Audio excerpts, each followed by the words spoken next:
Tonight on the Black Channel, we've been having some technical difficulties here tonight, so if you all are hearing me clearly, just give me the speaker emoji in the chat room. We're going to go ahead and get things kicked off here, so I don't want to wait any longer. Make sure you all are hearing me well. All right, tonight we are talking about the awkward rise of the Charlie Kirk wannabes. There are so many lessons to learn here. There are so many lessons to learn, and there are so many lessons to cover. And we're going to go ahead and get into that. Well, first of all, I know you all have heard about this, so I just want to let you all know that when they don't have anything to cling to here, so they're trying to prop up something as quickly as they can. You heard about the issue there at TSU, some wannabe Charlie Kirk knockoffs sit up here and come trespassing on the campus. Up to their university unannounced. Tennessee State University, where they set up two controversial signs and want to talk to people who disagree with you, you go to the place where people are likely to disagree with you. Students visibly upset at a conservative group showing up to their university unannounced. Tennessee State University, where they set up two controversial signs in front of their table. One saying DEI should be illegal, and the other, deport all illegals now. Let's talk. We didn't know that TSU was an HBCU until the night before. He didn't know until they told him on campus. Now let's be honest. You know full well that's nonsense. You know full well that's idiocy, and it turned out for them about as well as you could expect. I love my HBCU! Yeah! You know the song, folks. Nah, nah, nah, nah. Hey, hey, hey. Goodbye, get you and your table and pack it on up. So, of course, you had some suspected white supremacists coming up agitating. They need to be in Utah while they're worrying about race. So once again, to anybody who tries to lie and say that Charlie Kirk's entire life was not about white supremacy and racism, why is it that all of his followers and his imitators and his knockoffs and his copycats, why is it all of them are running around trying to agitate folk and exhibit white supremacy, if that's not the case? If they're really worried about an issue, shouldn't they be in Utah or some state like that talking about guns? They certainly should be doing that, in my opinion. Now, I show you this because on this page here, in particular, and I want you all to understand something, white supremacy is about lying. White supremacy is about lying. White supremacy is about lying all the time. Everything that they say is that is all it's based on. That's the only thing they're going to offer or give. There is no objective reality. It's just I'm white and I say so, and everything is a lie. And this tweet right here just says it all. And some responses below go even further. It says Tennessee State University, along with other HBCUs, is celebrating after police had to escort us off campus for our safety. To be clear, the cops didn't ask us to leave due to being there without permission.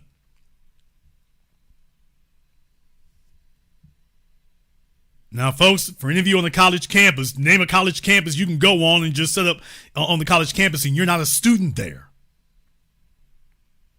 The police didn't ask us to leave due to being there without permission. They decided after 10 minutes that for our safety, 10 minutes, that means you basically set up your tables, grand opening, grand closing, that it's best for us to end the event. Due to a hostile mob, the cops were forced to escort us to our cars. Folks, the video clearly shows that's not true. What happened was they thought they were going to be able to get a different type of photo op, and this thing here, this was not what they wanted. The optics of this. White men being escorted out by black people with authority. The optics of that's what they got a problem with. This is not a good look. White men being escorted out by black people with authority. That's why he's sitting up here making up this lie. Well, they didn't remove us because we were there without permission. Oh, that wasn't the issue. No, this is it wasn't a good look. Now, to address that, thought I'd go down here. This commenter said, without permission equals unauthorized campus activity, and he shows a statement from TSU. Now, take a look at the first response here. Grok, is this fake? White supremacists are liars. The movement, if you dare call it that, has deteriorated to the point that that's all they got now. It's not even well thought out academic lies anymore. It's just lie to lie to lie to lie. Grok, is this fake? To which he responded, dummy, LOL. This is a tweet from Tennessee State University. This is from the university. Is this fake? You wish it were. TSU statement on unauthorized campus activity. TSU statement on unauthorized campus activity. This is from the university, saying the issue was unauthorized campus activity. Today, a group of individuals unaffiliated with Tennessee State University appeared on campus without prior notice. In accordance with university policy, any demonstration or protest activity requires advance approval and permitting. Campus police and staff responded promptly. As you can see over here, they are still smarting and lying about that prompt police response. I thought Trump would approve of this. Doesn't Trump want more police out there? Well, we gave you what you're looking for. I bet you these are a couple of white dudes who are wishing that you could defund the police. What? I bet you they wish you could defund these police. At all times, TSU students conducted themselves in a professional and respectful manner. You damn right. The safety and well-being of our students, faculty, and staff remain our highest priority. TSU will continue to uphold university policies and ensure that campus remains safe, welcoming, and orderly environment for all members of our community. White supremacy does not believe in taking an L. They do not believe in taking an L. They thought that they were going to incite a riot. That's what they thought they were going to do. Charlie Kirk went down. They thought that they were going to become martyrs. They didn't become martyrs. They became a meme. They didn't become martyrs. They wanted the M. They didn't become martyrs. They became a meme. They wanted to get famous. They wanted to be seen. They wanted to get national attention. Congratulations. You got it. You got it for being, we gave you all honorary PhDs in getting clowned. And deal with it. Oh, this was a bad look. What do you do when white supremacy don't work out for you? What do you do? What do you do? So they were upset, they were mad, but this does let us know something, because you see, I've been keeping an eye on things. I've been keeping an eye on things because, as the anchorman of the New Black Media, I've been keeping an eye on things, and I told you all what would happen. Folks, you gotta be ahead of the curve. I told all of you what was going to occur. That in the wake of Charlie Kirk's passing, that it was going to create a scramble for the ball, that there would be other people out there looking to go viral, looking to replicate what he did on a shoestring budget, because they didn't get mobbed up with millionaires like he did. So these guys don't have the funding, but they're trying to signal to somebody with the funding, hey, throw some dollars this way. You all are very well aware of the poverty hustle, where you got white folk who go to some impoverished country in Africa, and they don't want you to give the money to them, not to the Africans. Give the money to Sally Struthers, and she'll take care of dishing it out with an 80% administrative fee. And these are guys trying to signal to the millionaires out there that they are viable to be, quote unquote, invested in. And I told you all, this was what was going to happen. I said it. I said it from the minute he dropped dead. I said, this is what's going to occur. It's going to be a scramble for the ball. It will not be Ben Shapiro. It will not be Nick Fuentes. But there are going to be others out there like, hey, I think I can do this. So they're trying to replicate what they think Charlie did, when in reality he was just mobbed up and paying all these social media platforms like everybody else. Daily Wire did not evolve naturally. People, Daily Wire did not evolve naturally. Neither did any of these other white supremacist outfits out here. Daily Wire had a deal with Facebook and a deal with YouTube. What? Don't believe me. They've admitted it. I'm not speaking out of turn. They have admitted it. They've admitted that, yeah, they made a deal with YouTube and Facebook to get them boosted in the algorithm, to get them shared. Yeah, that was what they did. And you think that it evolved? Folks, you can Google it for yourselves. Hell, Nick Fuentes was crying and moaning about it. Damn! I'm not making anything up. This has been knowledge for years. It started back during the pandemic. This is knowledge for years, people. Daily Wire did not evolve naturally. It took a bunch of money, and they cut a deal with YouTube, and that's why YouTube boosts them. So whenever Ben Shapiro gets served to you, whether you want to see him or not, Joe Rogan gets served to you, whether you want to see him or not, you can go to YouTube and type in the name of my channel, and half the time it won't take you to my channel. Hell, it won't take you to any of them, even when you type in the names. Almost 200,000 subscribers, and you type in my channel, and y'all all experience it, it still won't take you straight to me. But you'll get served Ben Shapiro and Daily Wire if you've never clicked on it before. So then they come back and tell you that they worked hard and worked their way up, and they just earned what they got them. And then you see Tim Pool and the rest of these folk getting money. What? Oh, I'm sorry. Am I saying too damn much? Yeah, folks, remember Tim Pool getting money from Russians? Folks, these people been papered up. They've been papered up. While your black ball players are sitting up here buying yachts and a garage full of supercars looks like a car lot in Miami. Okay, these other folks say, okay, here's 10 million, here's 30 million.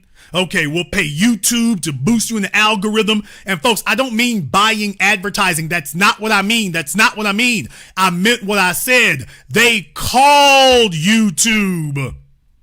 I'm talking about that. I'm not talking about advertising. Hello, 1-800 White Supremacy. This is 1-800 White Supremacy. How can I help you? I'm not talking about buying advertising, people. I'm talking about they called YouTube and made a deal. That's what they did. They called Facebook and made a deal. Daily Wire made a deal with both YouTube and Facebook.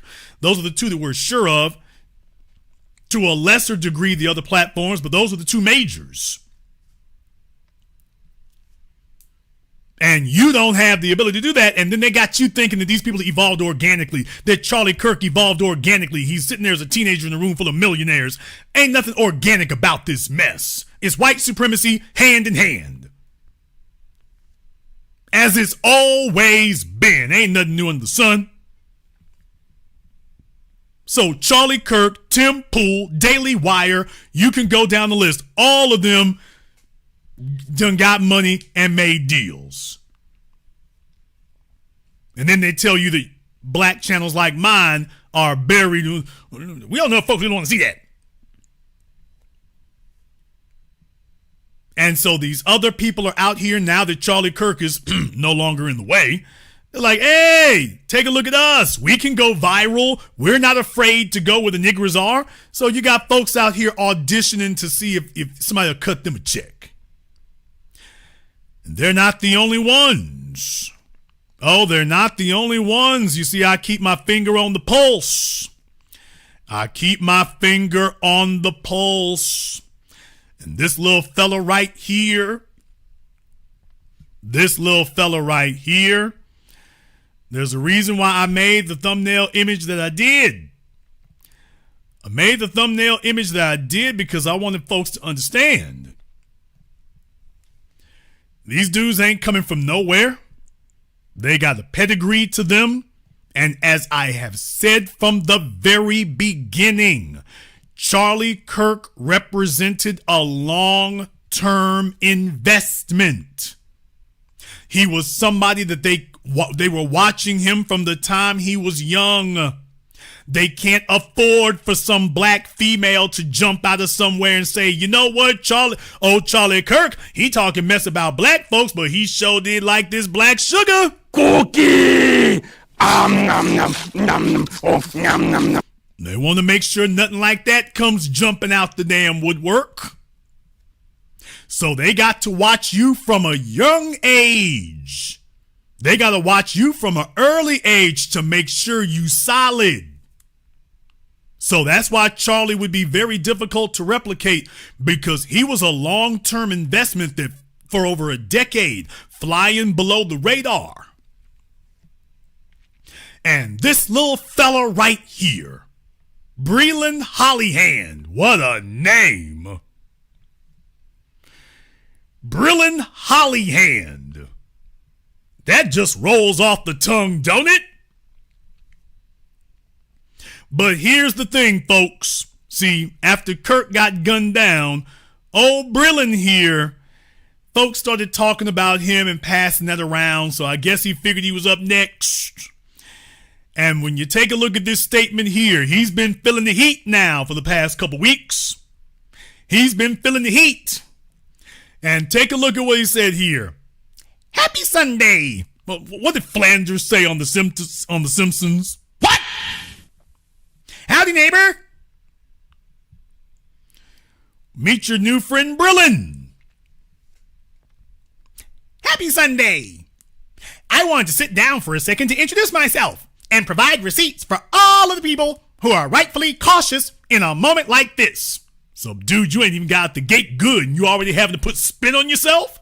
Oh, man, he's having to spin himself? It's okay if you haven't seen me before this week, but I'm definitely not a newcomer.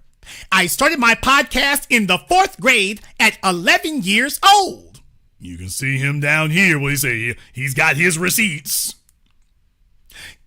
Charlie and Candace were two of my first guests, my first ever guests.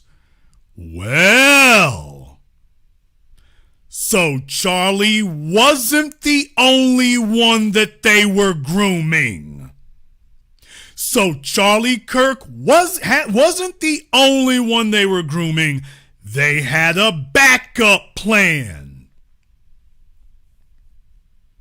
They grabbed him in 4th grade, and all of a sudden, he's mobbed up with Charlie Kirk and Candace Owens as a 4th grader. That's not natural selection. Oh, no. This is engineered. Giving you all the 720 degrees of analysis you'll receive absolutely nowhere else. You can see 221,000 followers on Twitter. Charlie and I exchanged numbers afterwards and have stayed friends, texting just before the assassination because he took the time to congratulate me on an accomplishment when he definitely didn't have to take the time to. Of course he didn't have to. You're both paid for by the same people. You're both part of the same mob. I'm pretty sure it's a local call. You're right down the street. He came on my podcast a second time just a few years ago. Last year at the RNC, we met up and had a conversation where he encouraged me to start speaking at Turning Point USA chapters. Okay, watch out for the freak-offs, Brilyn.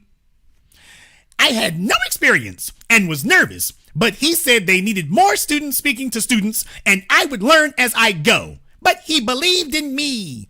I did that tour last year, and that's why I'm speaking at Turning Point USA chapters again. Because he inspired me. The Turning Point USA chapters are doing amazing, and TP USA and their tours team and local reps are impressing the world as they keep seamlessly pulling off adding more and more chapters. You mean like when they get Oklahoma's superintendent of education to force schools to make a Turning Point chapter? You mean like that? Folks don't believe any of this mess. Don't believe any of the garbage you hear about. Turning Point USA is growing since he got killed.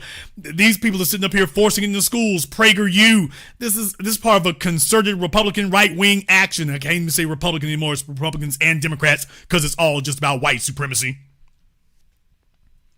I went from podcasting to national politics a little more in 2023 because I called out the rhinos at the RNC at the time and begged that we not go back to the neocon Bush days, but instead clean house and make... Lil sapsucker, how old are you again? Y'all, there's an old Southern colloquialism that I am highly tempted to make right now. I am highly tempted to make an old Southern colloquialism, but it's a bit of a vulgarity, so I'm going to avoid that. But I'm sure plenty of y'all can think of it.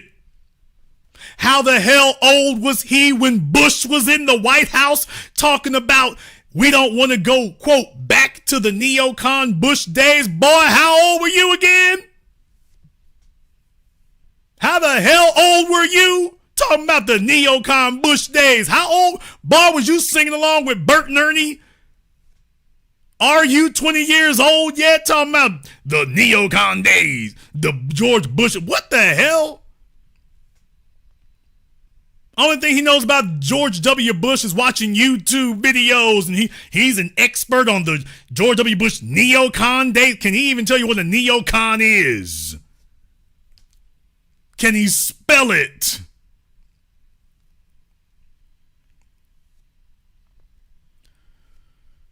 Good grief.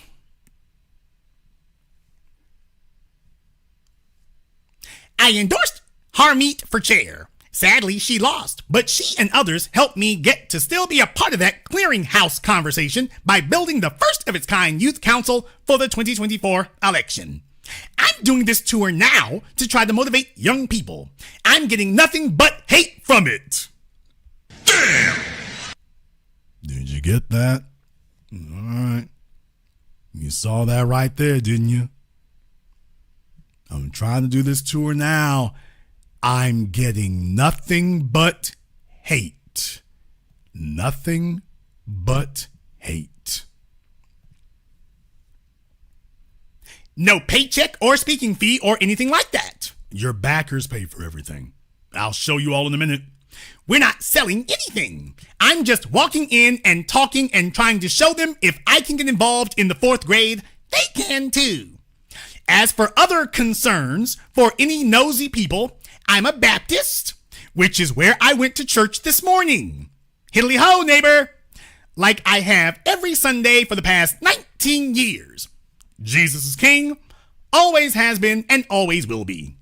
And do a little research before believing anything random trolls claim. My family has only ever donated to local politicians, like every businessman in America.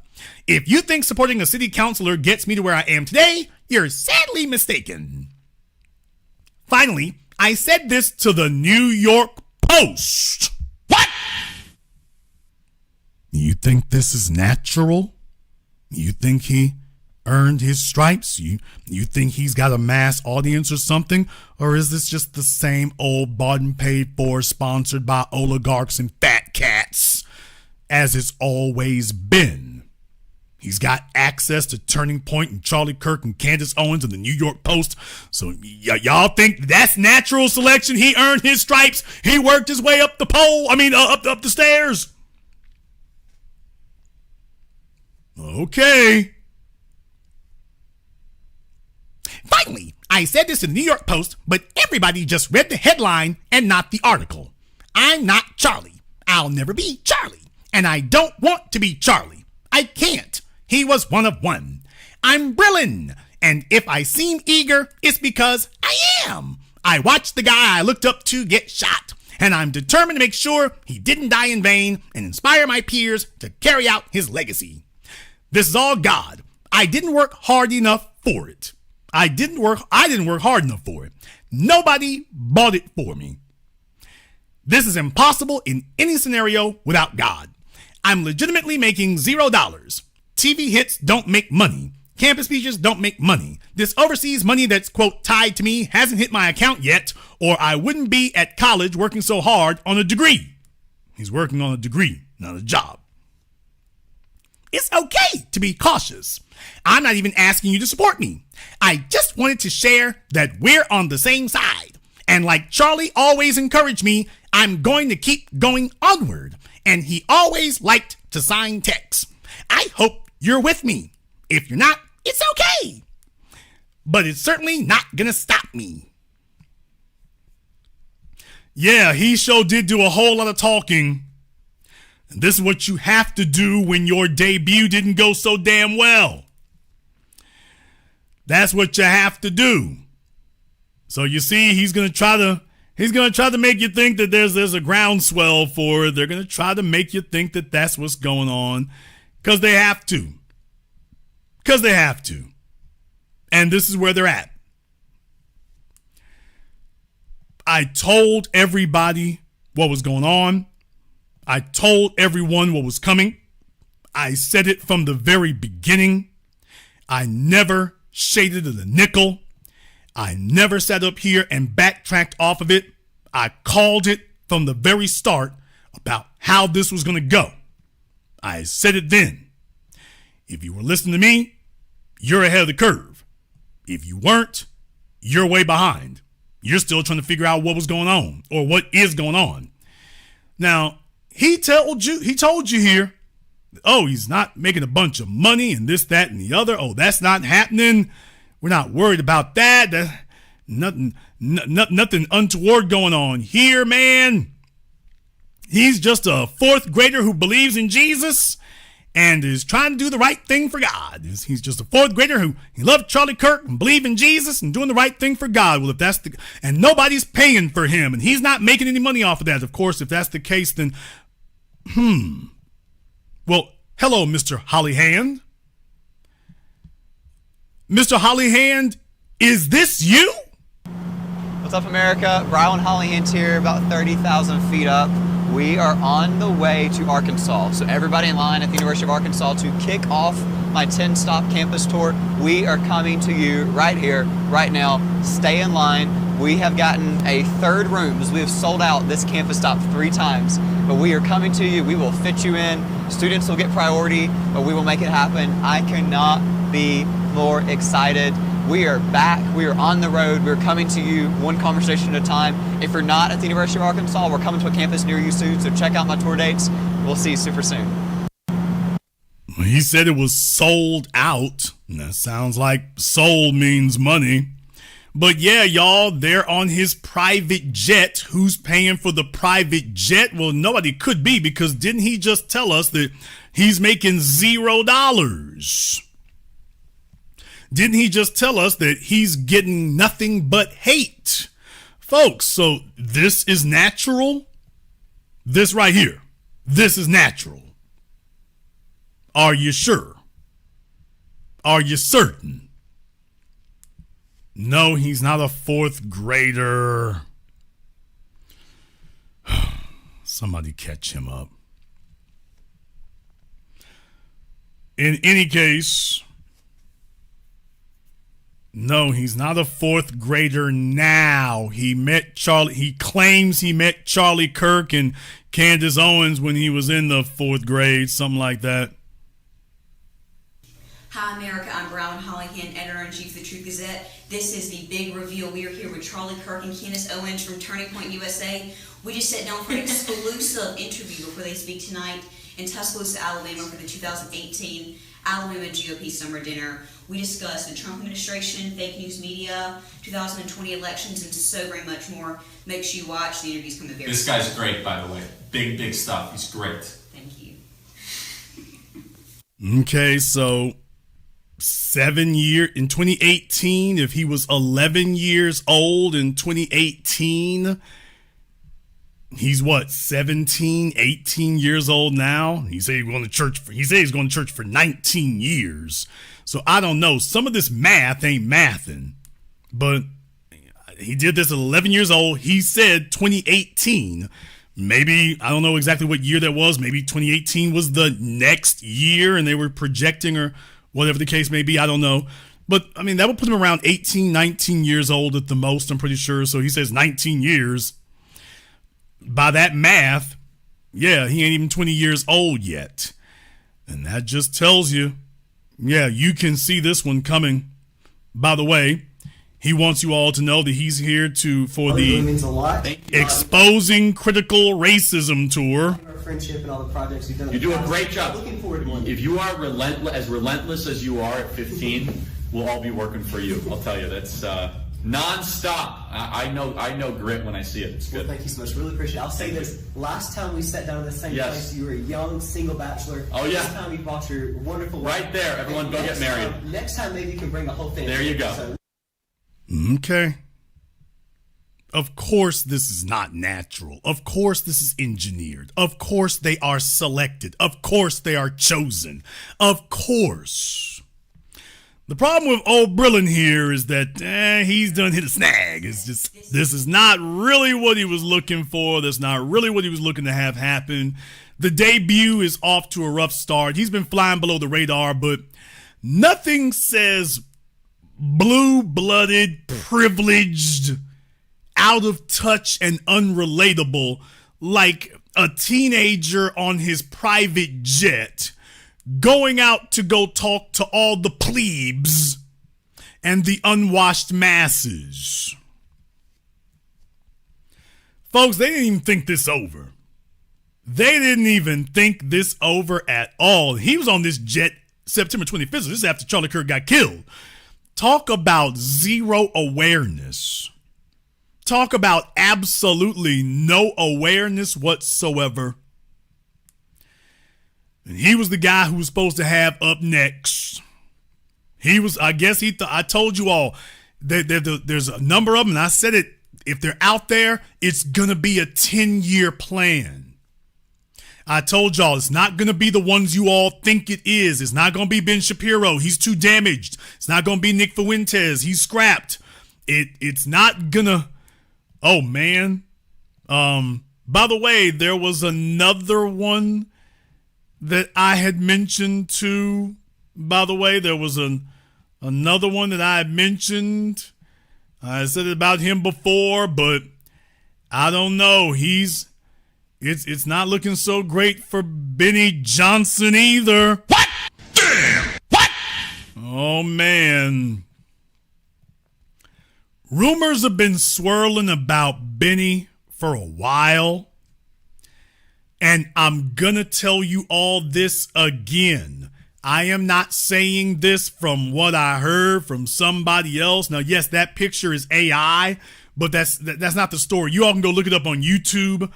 The stories, there have been stories circulating from folks he used to work with. So, in particular, there were folks he used to work with who were like, yeah, he had some gay experiences with us.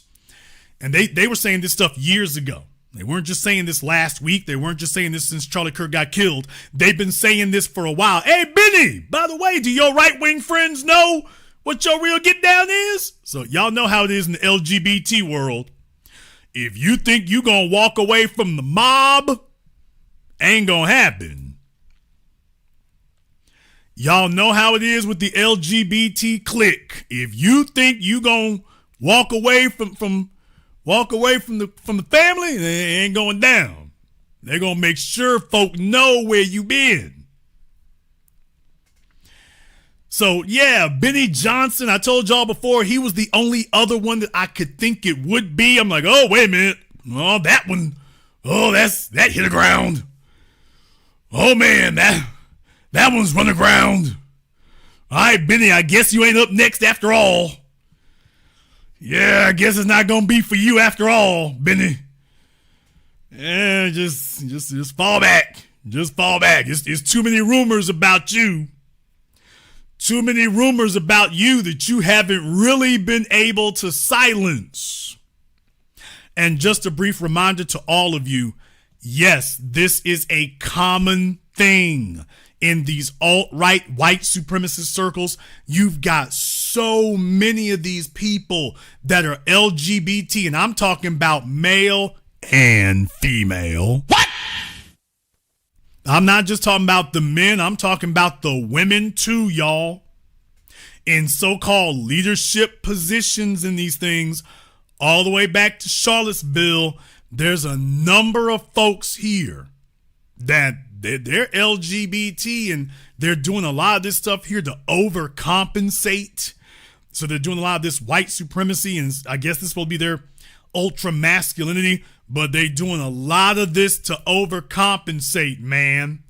And I'm not telling you what somebody else told me. I'm telling you what I know, not what somebody else whispered to me. So, yeah, there's a number of them folks that it's not a chick gonna drop the dime, it's a dude gonna drop the dime. But in any case, old Benny, you gotta go work that out right quick. So you need to worry a little bit less about black men and worry a little bit more about the white men, or in your case, whatever was that guy, Indian or whatever he was. You need to worry less about black people and much more about the men folk you've been with. You worry about that. You focus on that right there. We'll be all right. You need to go take care of your problems. Sweep around your door, as the old gospel song goes. Sweep around your own front door. But in any case, so old Brilyn is out here. He is trying his best to do his Charlie Kirk impersonation. He obviously got the phone call. Dylan, you up next. He is as about relatable as an elementary school kid pulling up in a Rolls Royce with a chauffeur and a nanny at lunchtime. He's about as relatable as a fourth grader, as a second grader showing up in the lunchroom with a private chef. What? Could you imagine going to the school cafeteria and you got this other kid says he wants to be class president because he's a man of the people. Y'all are all sitting down with your lunch meals and he's sitting there with his private chef like it's Benihana's or something. Folks, this tells you who's paying for it. The fact that those fellas the people paying for Brilyn, the fact that they didn't know that the optics of this were absolutely catastrophic. This tells you who's paying for it. A bunch of fat cats and old money people, a bunch of blue blood old money suspected white supremacists who don't even know that this is terrible optics. He's going to be talking to a bunch of college kids who got Perkins loans and grants and paying their way through school or have to get a scholarship, and here he shows up like this? These people don't think. They are that far out of touch, but he's the candidate that they feel comfortable with. And these people are completely out of touch to the extent that they didn't understand it. Yes, if there was a real life Richie Rich, yes. I don't know how many of you are old enough to even remember the do they even have that cartoon in newspapers or whatever anymore? But yeah, he literally looks like Richie Rich. Literally. And his backers didn't think this over. They just said, hey, he's saying the right thing. He's kissed the right asses. Put him on out there. And it was probably his idea. Hey, what would be really fly? On Instagram, people love, success porn. They love success porn and they love, affluent imagery. So it'd be really great if we took a video here on the private jet. This will get a lot of attention. They like that kind of thing. They even did it in the portrait format. So that's for Instagram. This format was recorded for Instagram and TikTok. And he was like, hey, I'll fit right in the algorithm on the timeline. Well, the good news is, yes, you'll fit right in. The bad news is you don't really fit in with the people. So, yeah, the folks who are obligated with replacing Charlie Kirk, I'm just letting y'all know it's off to a rough start. And if you go on that post down through the comments section, it's not looking. There's some folks in there like, yeah, dude, what are we? Yeah, dude. Somebody here said, nice watch. Okay. All right. That says about 10 G's right there. Okay. Your family is wealthy because you make housing for blacks on welfare and take kickbacks and money from HUD and the government. What? Auntie, chill. Your own family website says as much. Damn.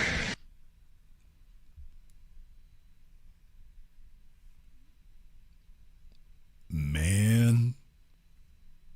You have a private jet because your family is rich from government money. You aren't conservative. All of those government connections and daddy money has allowed you to pay for access to events and pay for you to go on Fox. We're going to find out about your ghost written book about who you're paying to go on Fox, the journalists. We're going to figure out your pay to play existence. Turning Point wasn't grass. People, these are the comments under his private jet video thing. These are the comments under him. They already got the invoices. Damn a receipt. They already got invoices. Turning Point wasn't grassroots. Bradley Impact Fund alone dumped $8 million into Kirk's machine. Then add another $108 million war chest for 2024. Billionaires fund the class war. Charlie Kirk sold it as a race war. The money keeps them rich. The hate keeps us divided. That's the playbook.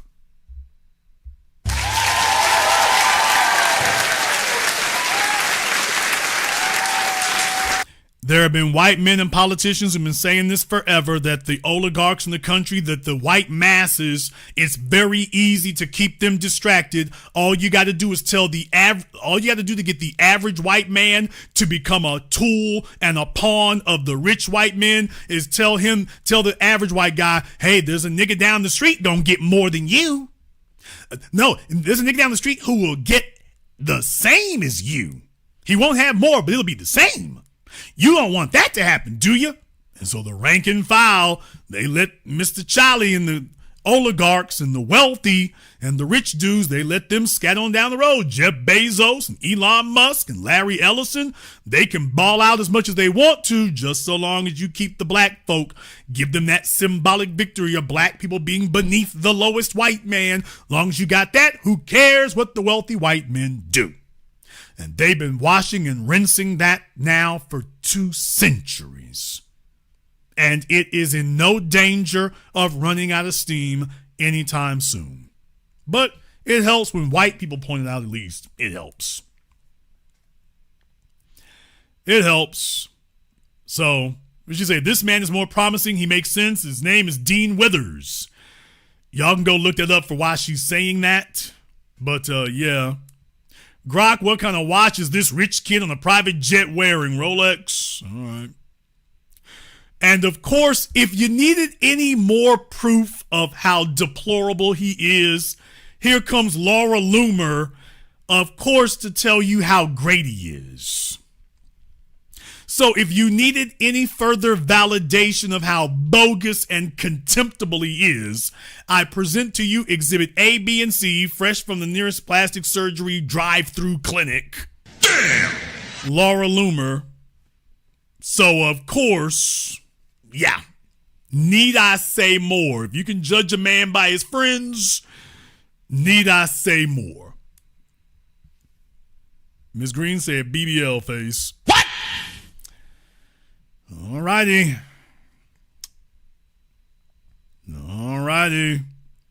Somebody here said, they saw him, they say America first means isolation. Wrong. It means putting God, country, and freedom before global chaos. We stand with Israel because we stand with peace against evil.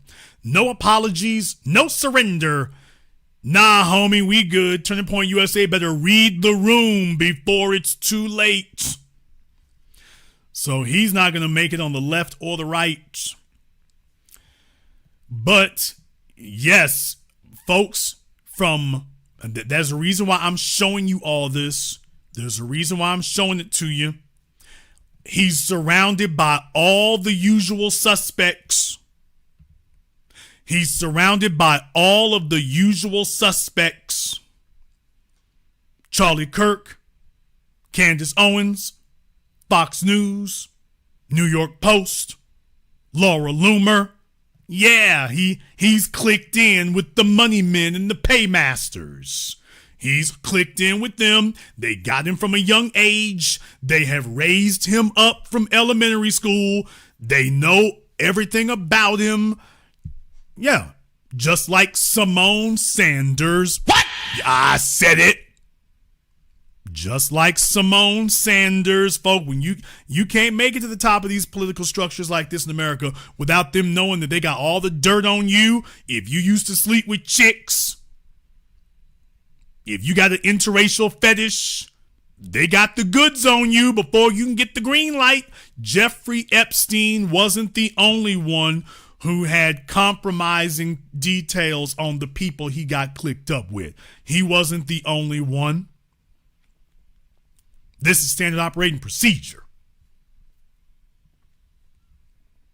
And they're showing you that he's a part of the same factory cranking them out. Same thing. You cannot get these folks to fund you. You just pop up out of nowhere in college. They're not going to do that.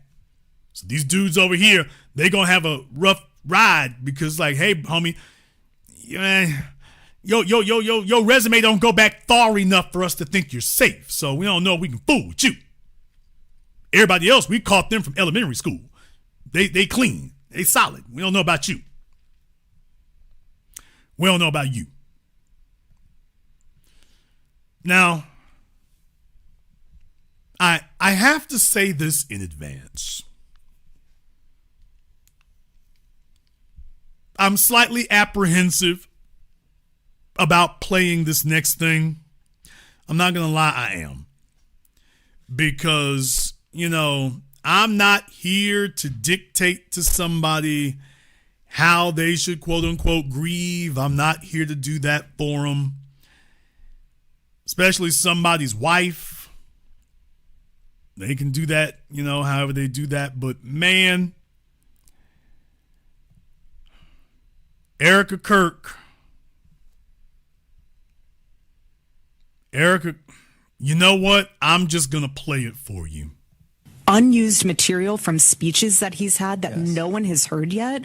We have Sunday specials lined up to the brim because my husband was so intentional about making sure that there was enough content. Always. He made sure we recorded everything. Everything. He would not do a speech unless we could get the video and the 100%. So we have speeches that no one's heard of. We have interviews that no one's heard of. We have stuff from Korea and Japan that no one's heard of. Podcasts. So, I mean, in the words of my husband, buckle up, because there is a lot of content to be had. And we have so many amazing things down the pipeline that we are working on currently that will unveil in due time. I am so excited. Now, some of us felt a little queasy. When your favorite rapper dies. When your favorite rapper, you know what this strikes me as? This is like when your favorite rapper dies and the record label goes back through the songs that they recorded, but they were songs that were not really good enough to release. And so they go looking for stuff they can release because they want to keep the gravy train going. I'm not here to be disparaging. I am just saying, if it were me, that just seems a little tasteless. You're referring to his content.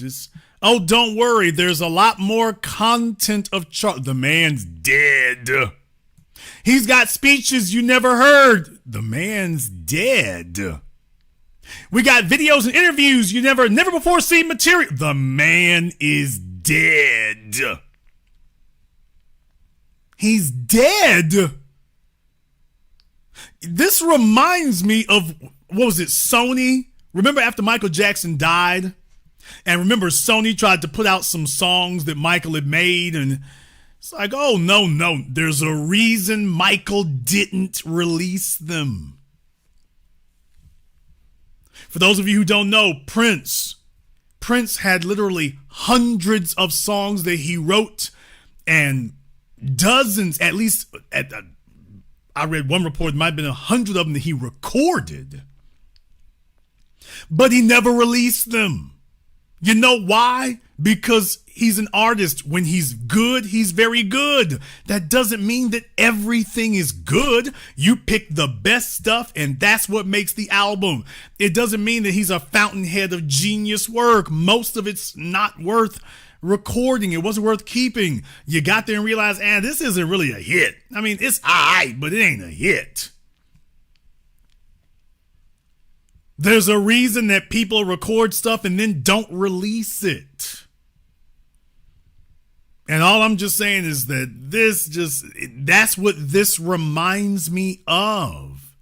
Your husband is here to go mining for content? Is this what it means to be a member of the right today? What? Folks, this is what it means to be a member of the right. Don't you ever bring your ass out here and try to compare this defunct white supremacist podcaster to the majesty of Dr. Martin Luther King Jr. or any of the other legitimate icons. Some flimsy ass internet fly-by-nighter. Could you imagine Queen Mother Coretta Scott King 2 weeks after Dr. King was killed? Well, we recorded a lot of his speeches, and there's a lot of interviews that hadn't been released, and he's got a number of speeches he made here before. Could you imagine? Why, everywhere he went, we sent cameras, so there's a bunch of other things, so we have content and material that we'll be releasing for years to come. Could you imagine that? Could you imagine her saying those words? And all I'm saying is, okay, she can grieve however she wishes to grieve. I am not here to judge that. I'm just saying, so this is how y'all roll? So this is the way y'all roll? This is legitimate right here. Hey, don't worry. Charlie left a bunch of unreleased material. So this is what it means to be a member of the white supremacist turning point MAGA alt-right. This is the care package and the respect package you get.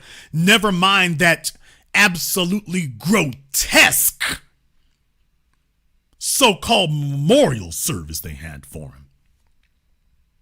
Could you imagine? Y'all, we have buried many of our luminaries. We have buried many of them. Could you imagine fireworks at Coretta Scott King's memorial? Could you imagine fireworks at Queen Mother Dr. Betty Shabazz's memorial? Could you imagine that? Fireworks, sparklers.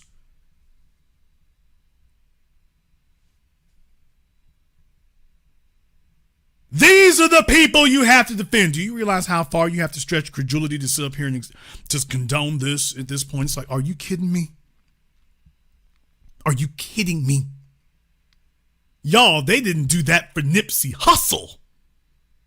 They didn't do that for Tina Turner. They didn't do that for Aretha Franklin. We had the sisters who came up and sang, and that was it. It wasn't.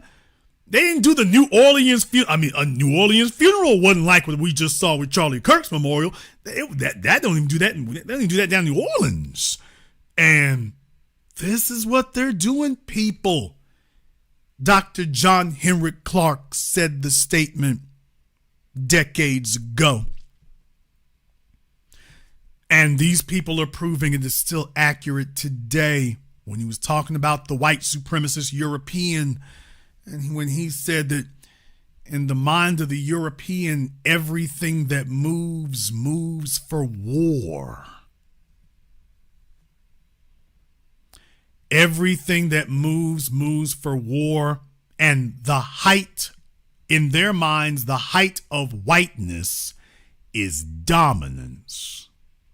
And therefore, everything you should use, anything and everything that can be used, should be used, and must be used in the pursuit of perpetuating dominance. That means there's nothing sacred.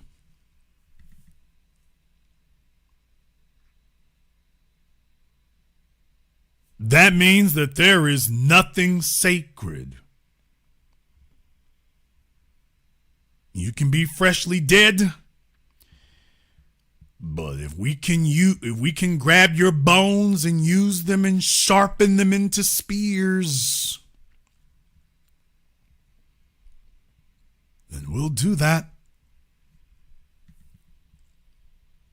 I'm not here to judge Erica Kirk. That was his wife. She can do it however she chooses to do it. That's the woman he chose. I'm not going to second guess it. I'm just saying, from my side of the fence, looking at this, if this was the way it was handled, if this isn't inappropriate, please tell me what is. If this is legit, then what isn't?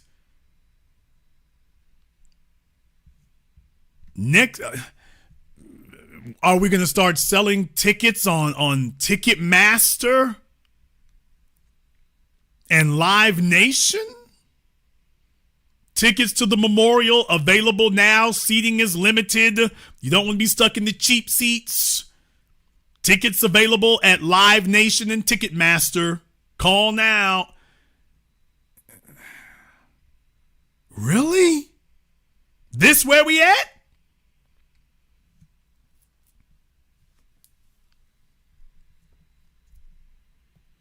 And you got the nerve to try to defend any of this. Anybody anywhere out there got the nerve to try to do you realize how completely morally bankrupt you have to be?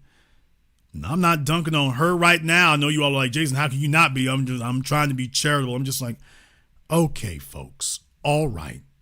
Okay. This is where the alt-right is. This is what it means to be part of them. This is what it means to be a member of them. This is what you have to do and what you have to be.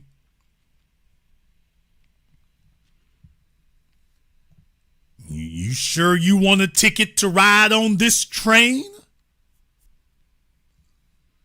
You sure you want a ticket to fly on this plane? Is this really where you want to be? But I gotta tell you, the answer is not yeah, but hell yeah.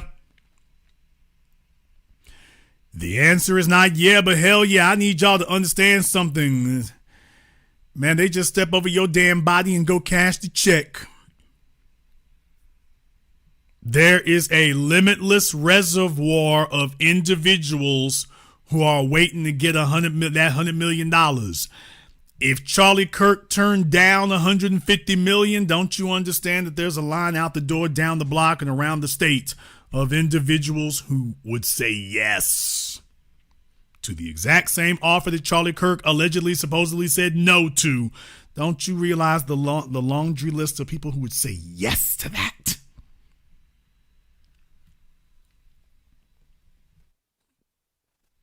Do you realize that?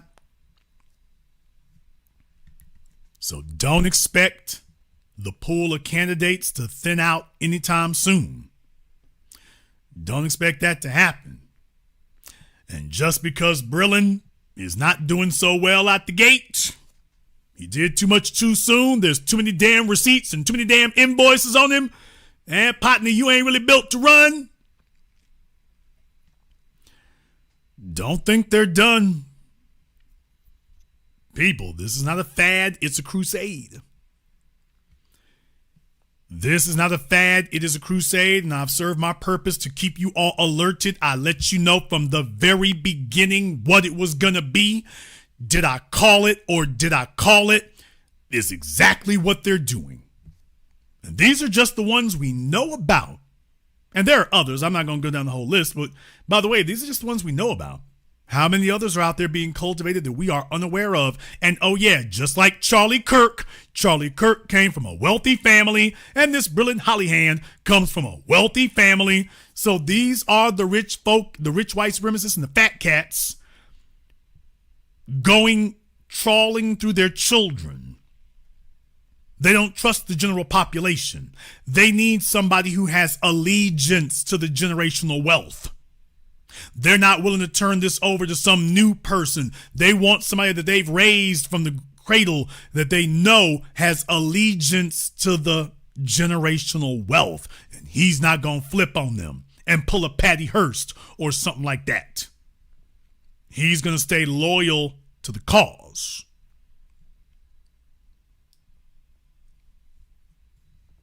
And this is where it's going to be. However, you might disagree. Therefore, we're going to go ahead and open up the link to the Zoom. So that any of you, friends, enemies, onlookers, if you have a defense for this, I'd like to hear it. If there's something here we're just not getting, if you've been instructed by my mods to call in, that's not just a nifty suggestion, that is an order. You can explain to all of us what it is that we allegedly, supposedly do not get about what I just showed you. But yes, sir, people, it is not over by a long shot. They are still cultivating people to the best they can. Yes, some of them might be clumsy, then again, Kirk was too. But they're not done. They're not done. JM, not sure, not even sure if it's legit. I do know that there's way more money where that came from. What? Oh, there's not millions out there. There's billions out there. People, do not be deceived. There's not millions in the pipeline. There are billions. Billions in the pipeline. So that 150 is a drop in the bucket. White supremacy is not just a religion. You heard this here tonight. You heard this here tonight for the first time in your life. White supremacy is not just a religion. It is an enterprise. It's a business. White supremacy is a corporation. And they have billions of dollars to invest. They have billions allocated for the investment. Sometimes it's news, sometimes it's propaganda, sometimes it's paying folk off, sometimes it's dropping bombs. Truth be told, it's a bottomless pit of investment. So don't you be deceived about what that means and what that is. It is a bottomless pit of investment. So that 150 million, no. More like 150 billion. 150 trillion. It's more like that. And Charlie was just first up. He was just first up. And they did that so that everybody else's noses would be wide open. All them other folk, their noses are wide open. All those other folk are looking around and asking themselves, can they get a piece of the action of it? Yeah, that's exactly what they're doing now. We're going to go ahead here and see about taking a brief commercial, non-commercial break. But before we do, I want to thank everyone, and I do mean everybody, who has contributed to support tonight's program on PayPal, Super Chat, Venmo. Shout out here to my man, Mr. Richburg. Thank you very much for your support tonight. We appreciate that. Shout out here to my man, Keenan, to Glennis, and to everyone else here tonight. We're going to take a very brief commercial, non-commercial break. When I come back, we'll see about taking your calls and more. This is the Black Channel. Be the teacher, knowledge on the block. Got the kids learning, minds open like a lock. Books and skills from the east to the west. Bringing education, yeah, we're simply the best. Classes on fire, brains burning with desire. Innovation driving like a tire through the mire. Math, science, history, we got the whole range. Kids hitting new heights, teachers making a change. Used to be the teacher, stacking up the grades. Future bright shining, no need for no shades. Got the youth thriving, moving up the ladder. Smart and sharp, brains growing fatter. Lessons so lit, yeah, they stay in a blaze. Every mind sharp like a sword in the haze. Mr. B in the house breaking knowledge chains. Education kingpin, we repping the gains. Used to be the teacher.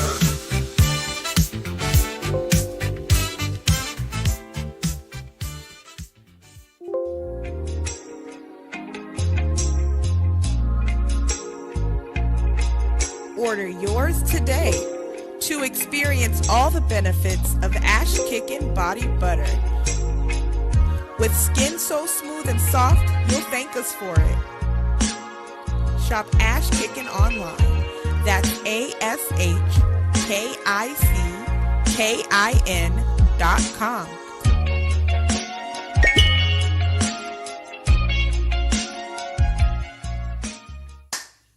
Hi, this is Brenda Starr, creator of Poetry with a Purpose and author of the book Pressed But Not Crushed. Pressed But Not Crushed is an anthology of political poems that address current and historical issues in American descendants of slave population and African American population. The book describes slavery and its residuals, Jim Crow segregation, social depredation, and other relevant issues to American descendants of slaves and African Americans, including the current political climate that does not address our issues. This is the Black Channel. I am your host, your brother, your humble servant, the Black Authority. Very glad to be with you all here this evening. And I would be remiss if I didn't cover one more thing. So I'm going to go ahead and see if I can jump on that right quick. Ta-Nehisi Coates went on Ezra Klein's YouTube show, program, whatever. And it's times like that he reminds us what we didn't like about him and never liked about him. He reminds us of that. When he went there, now he went there ostensibly to talk about, Ezra Klein said that Charlie Kirk was practicing politics the right way. Ezra was not saying that he agreed with Charlie Kirk's politics necessarily, although how do you separate the two? But he was saying that Charlie Kirk was practicing politics the right way. And Ta-Nehisi Coates took issue with that. He put up a column about that. So Ezra had him on his program. Before I go any further, at no time did Ta-Nehisi refer to Charlie Kirk as a white supremacist. He called Charlie Kirk hateful.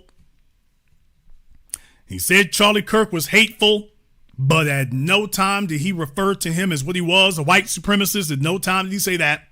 He did not put it squarely in focus who and what Charlie Kirk was, just that he was hateful and divisive. Brother Neely Fuller, rest in power. Brother Neely Fuller was focused, driven, dare I say, obsessive about etymology. And not everybody gets it. A lot of you just start babbling like Oswald Bates from In Living Color. But Brother Neely Fuller understood. And he understood the power of words. He understood the power of language. He understood how you could use it. And he dedicated his life and his existence to arming us with the ability to put these things in their proper context, to abandon language that did not serve us, and to pick up a new vocabulary that actually did. And one more thing, Brother Neely Fuller wasn't talking to the old niggas, he was talking to the young folk, by the way. What? Be that as it may, he lived long enough, by the way, Brother Neely Fuller lived long enough and acknowledged it on his program. He lived long enough to see that we dropped using the word racism and adopted calling it white supremacy, and that it got used all the way up to the White House. So I just wanted to take a brief aside to say that, by the way, he lived long enough to see that happen. He even acknowledged it and talked about it on his program, that he saw that the national vocabulary changed, and he stuck by his principle when he said, by the way, you don't take a victory lap. When you accomplish one thing, it's like, okay, what's next? So he just was like, okay, well, that's been done, but we got more to do. And that's the way he lived. And we now know how to do it because we had him as our example. Well, words matter in this context. When you have a blatant white supremacist, Charlie Kirk, and the word white supremacy is never uttered in a conversation about him, that's what makes a problem.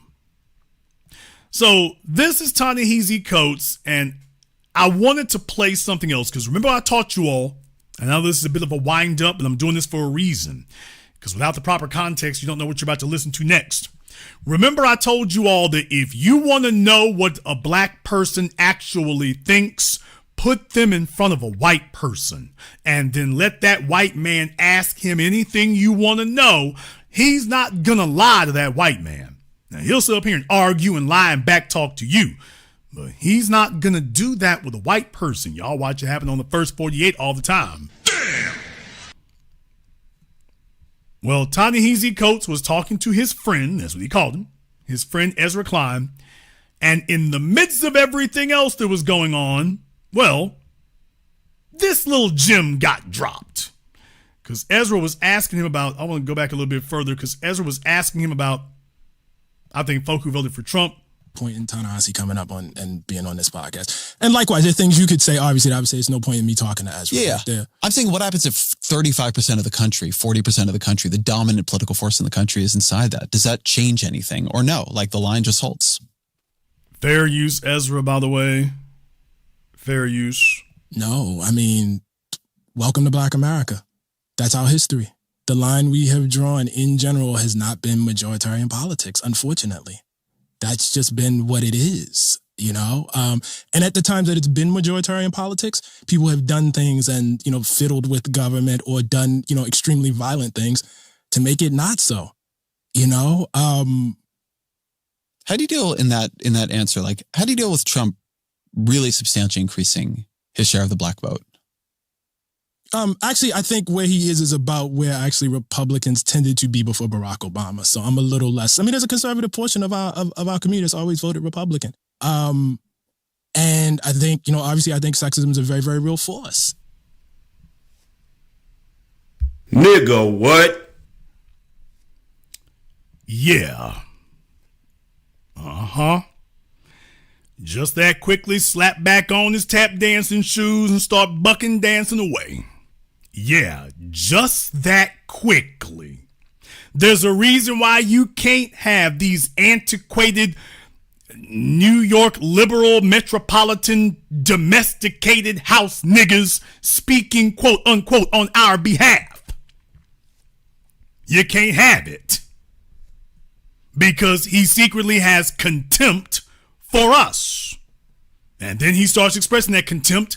And this is the type of black person that Ezra Klein is comfortable with.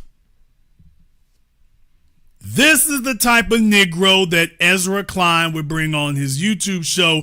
He's comfortable with this. So yeah, if you thought you were going to get a full-blown, full frontal assault on white supremacy, yeah, that ain't the kind of nigga we want around. Yeah, not going to have all that. His share of the black vote.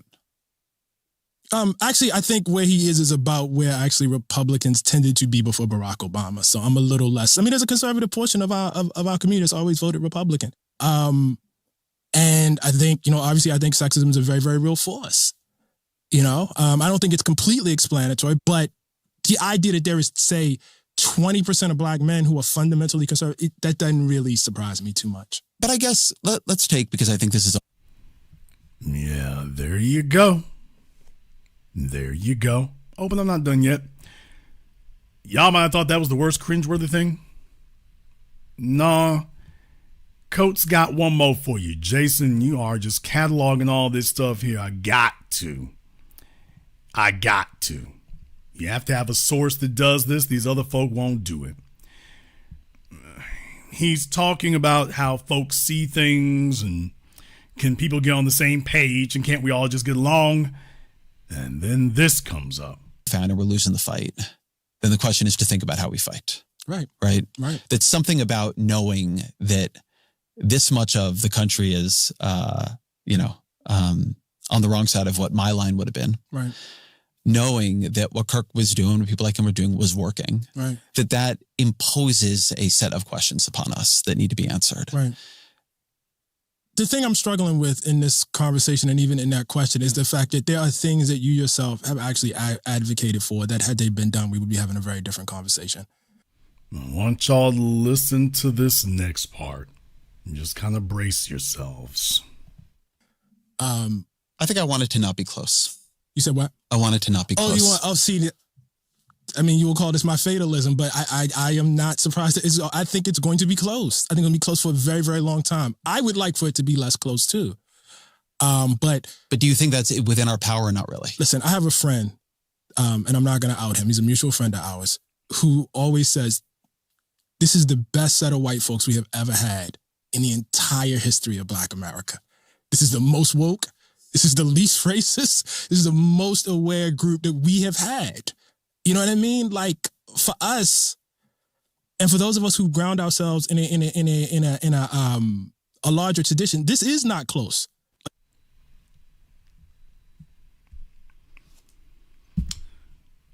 These are the people that the Pierce Morgan and them bring these fellas on to bat them around like cat toys because they know what's going to happen. So, yeah, if I said that he said that, you'd be like, yeah, Jason, you making it up. All right.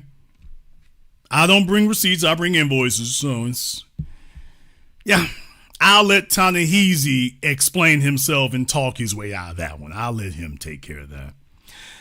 In the meantime, we are back over here on Zoom. We are talking about the Charlie Kirk wannabes. We're talking about the other stuff here tonight. You are more than welcome to join us. Let me go ahead and jump over here on Zoom and get my man Superpower Media. Let me go ahead and get Superpower Media up here on Zoom. Superpower, what's on your mind? Jason, this is a great broadcast that you're bringing. All the information you're bringing to us is great tonight. And that brother don't speak for us. That was disgusting what he said there. And like you said, you put him in front of white people, and man, they'll tell the whole these bootlegs. I ain't gonna say what I want to say, but yeah, that was disgusting. You do understand that he represents an investment too, right? Oh yeah. Yo, Ta-Nehisi Coates is an investment. You don't get to be writing for these New York Times magazines and stuff and newspapers and stuff like that and talking to Barack Obama and they don't already got your number. There are no there are no free radicals and there are no loose cannons. You don't get elevated unless they got you in their pocket. Yeah. That is what it is. So if you're the designated Negro whisperer, it's because you're going to talk like this. And you're going to try to straddle the fence, and they'll throw a few things out there that's supposed to sound right, but the rest of the time, you're doing this right here. And then it all comes together. Oh, that's how he got that job. Oh, that's why they let him on. Oh, that's how he got that position. Yeah, this is how. Right here. Yeah, that's disgusting. And with the white supremacists that went on to that HBCU campus, one thing disturbed me was that if you look at those two white guys, those are the usual suspects of school shooters. So I want all of the HBCUs to tighten up their security, man, because that was dangerous. You know, everybody's laughing about it, but I didn't take it as a joke because they snuck up on that campus, man, and they could have really did some damage if they had brought weapons and had another intent. And we ought to be careful They ought to. If I had a child going to that college, I would be pissed because ain't no way they should have been able to set up tables and do that like they did and not. And where was the security at? Because all these colleges been threatened just right after Charlie Kirk was killed. So they should have been way more security. Yeah, I think people need to be very, very vigilant, because what you're trying to say is that this could have been a dry run. Yeah. And that this kind of has the earmarks of a dry run all over it. So for those of you who are not familiar with that concept of a dry run, this certainly could be seen as a prototype or an example of a dry run. Because the trick of the devil is to show you that, hey, look at me, I'm good, right? Look at me, I'm nice. And we put our guards down. I raised in the South, I never put my guards down around white people. Dylan Roof, brother. Yeah, man. Dylan Roof. This is why you got to have us here to remind you, Dylan Roof people. They see what happens. I want to remind you all about the diabolical evil of somebody like a Charlie Kirk. These individuals are up here to get everybody focused on black folks so that you don't see what white supremacy is doing, or that you don't even think of it in that way. So these dudes come up on the damn campus and whatnot. One of them is carrying a bag. You can see that's all I want to see. That could have a rifle in it. You all take a look at your screens right now. That could have a rifle in it. Mm-hmm. That satchel he's carrying, what this thing is, that could have a rifle in it very easily. And their job is to get you to think like a black person but respond like a white supremacist. And by that, I mean, you see these very suspicious characters come on campus, and just because they're white, you're not responding to them the same way you would if they were black. That's what they want to try to engineer you and brainwash you to do, so that when they show up, you automatically have a subdued response. And then you start acting like Charlie Kirk. White folk don't never do nothing wrong. If I get took out, it's going to be a black person's does it. White folks don't never do nothing. And then next thing you know, your guard is dropped when something so obviously out of place is happening in front of you, because you're still running on that track. That's why on YouTube, they keep feeding this kind of stuff over and over again. You got a bunch of niggas. I said what I meant. And deal with it, nigga. Bunch of niggas on YouTube now trying to make dollars and stuff, trying to basically be black conservatives. And they're not calling themselves that, but you see them sitting up here picking up the white supremacist talking points. A lot of immigrants mixed up in there. Not all, but a bunch of them. They are the majority. Got to call it a spade. And they're sitting up here repeating that, so they become part of an echo chamber. And that echo chamber is repeating, black folk are the problem, black folk are the problem, white folk are harmless, they don't do anything. And then next thing you know, they're literally walking on your campus with everything they need to carry out a massacre. And you're still like, well, we's our own worst enemies. And, if somebody take me out, it's going to be black. And he's walking on your campus with with everything they need, everything they would need if they wanted to be lethal. Everything's in place. Right. And you got YouTube videos for some hamhead niggas sitting up here telling you, Charlie Kirk has some good points there. And when you take a look at the data and the FBI statistics, okay. If you all think that all that constant flood of content and those YouTube feeds, if you think it doesn't have an effect on you, you might want to reconsider. And Jason, I don't know if you've seen it, but they also had a black security guard with them. And I'm questioning that too. Where he from? I'm asking that, where you from? Black security guard. Go back in some of the videos. He's in some of the videos, and some of the students was questioning him. What are you doing? But he had a black security guard, man. So yeah, I don't trust none of them. So we keep our guards up, man. And I just want us to keep our head on the swivel. Be one, Jason. Thank you very much for giving us a call tonight. Yeah, people, I got to remind y'all, whether it's a Waffle House in Antioch, Tennessee, or whether it's a black church in Charleston, South Carolina, brothers and sisters, I've been talking to you too long for you not to be aware of this. I've been speaking on it too long. And you got your children at these schools. So yes, they were aware of it. They were watching. They did react quickly to it. But yeah, these schools got to take that way more seriously. They got to take it way more seriously. These are not idle threats. These folk out here testing it. Let me remind you again. Doesn't this remind you of like when the Proud Boys be coming through neighborhoods? Doesn't this remind you all of when the Proud Boys come through neighborhoods? They weren't showing up for nothing. They were showing up to see where the softest targets were.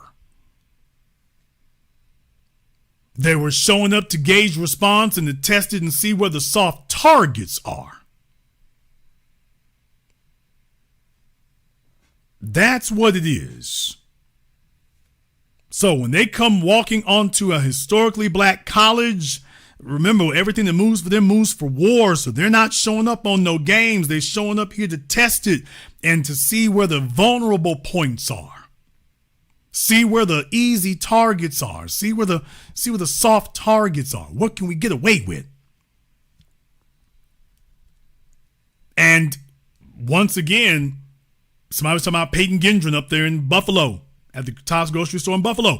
Peyton Gendron. These are young white males. Once again, while they're sitting up here telling you that the threat is folk look like you, and what I'm saying is, okay, but has that mentally and emotionally and socially disarmed you? That, by the way, when these massacres are occurring, it's young white men doing it. It's young white men doing it.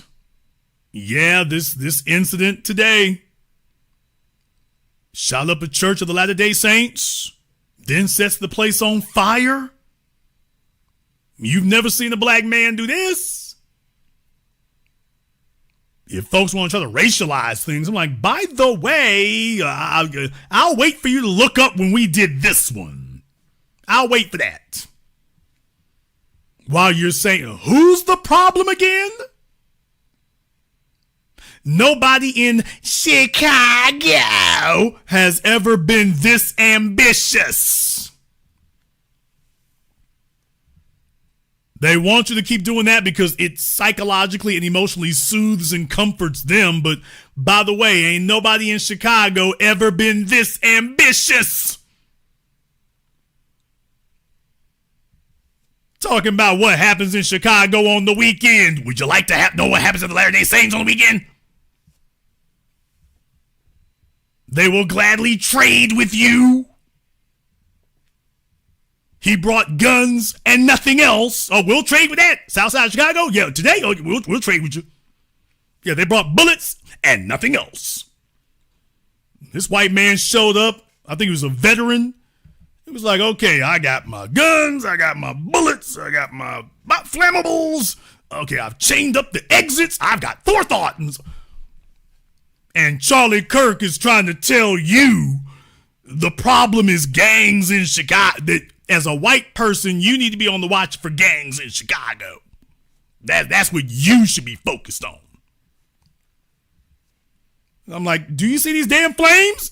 And the white folk on YouTube, on Twitter, will be telling you, that's just one incident. Everything is just one incident. Mass shooter every other day. That's just one incident. That's just one. That's just another one. No, that's just the way it is. So they'll see this right here and tell you all, still better than Chicago. What? People, they will be sitting there and telling you, when you post this video, they will tell you that this is still better than Chicago. I'm like, better than the south side of Chicago. They will still tell you that. Well, yeah, I mean, I see that right there. But this is still better than the south side of Chicago. I'm like, when's the last time you saw flames rising from the south side of Chicago after a shooting? Forgive me if I'm a bit incredulous, people. When was the last time you saw an inferno after a shooting in Chicago?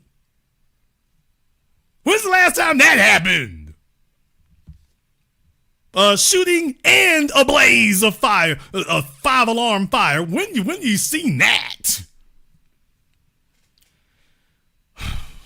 Let me get back over here on Zoom right quick. Let me see if I can get iPhone up here on Zoom. iPhone, what's on your mind, brother?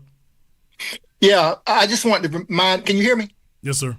Yeah, I wanted to make sure I remind everybody that here in Jacksonville, when that guy walked into that General Dollar, he initially went to Edward Waters University. That was the plan. But he was stopped by students, and they alerted the security, and they ran him off. And so he went down the street to that Dollar General and shot a bunch of our people. Yeah, the guy who shut up that Kroger's, that he tried that, the fellow with Waffle House and stuff. So yes, we see this over and over. They had a soft target, and if they went, it didn't take much to stop them. So they were looking for the softest target they could. And if they went back and this target was even a little difficult, they usually just move on. And so, yes, you're absolutely right. And I hesitate to say this. I don't want to give everybody any ideas, but right across the street from that store that he shot up and killed those 3 black people was a senior citizens home full of black people. So anyway, we need to be vigilant. And thank you so much for keeping us on our toes and making us aware of this. Thank you so much. Thank you for giving us a call tonight. Yeah, y'all, there's a bunch of places there with these dudes. They showed up and it wasn't so easy looking the first time. They kind of got confronted. They got hit with something they weren't expecting when they showed up the second time. So then they're like, okay, target A is a little hot over here. Target A, let's go for target B. So when you see folks sitting up here just skulking around where we at, man, you better take that serious. All right, let me see if we can get Blanco up here on Zoom. Let me see if we can get Blanco up here. Blanco, you bull jiving. All right, there you go. What's on your mind, Blanco? Hey, man. Like, what's so crazy is they're looking so hard to find some kind of connection to some trans shooter, a black shooter that, they obviously want to pretend like it's not just white on white crime. What? So some random. I'm watching the video. Some random person just ran up in the church and started blasting everyone, but because it's not a black or trans person, let's hold off on speaking on it. Like these people are insane. Everything that moves for war. You're in a race war, which is race war started with propaganda. So everything is about how do we propagandize this? How do we utilize this? How do we spin this so that it fuels the white supremacist racial narrative? And of course, you can't deal with reality if you don't face reality. Dr. Frances Cress Welsing talked about this decades ago. Y'all can look it up on YouTube when she was on Donahue. And I found it to be one of those prescient things because this was a woman who was telling the damn truth to a society that didn't want to hear it, but she was telling the truth as a mental health professional. And she said, there is an issue going on in white society. And their racism is fueled by a fear of genetic annihilation. And this is cascading into other things. And when she said that, we as mental health professionals and psychologists and mental professionals need to acknowledge this so that we can help to guide them through dealing with this. And it's falling on deaf ears. It's not about, it's like being afraid of dying. That's not unrealistic.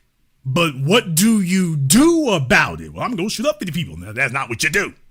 I'm going to set the school bus on fire. You don't do that either. I'm going to set myself on fire. That's better than the 2 things you just named, but you shouldn't do that either.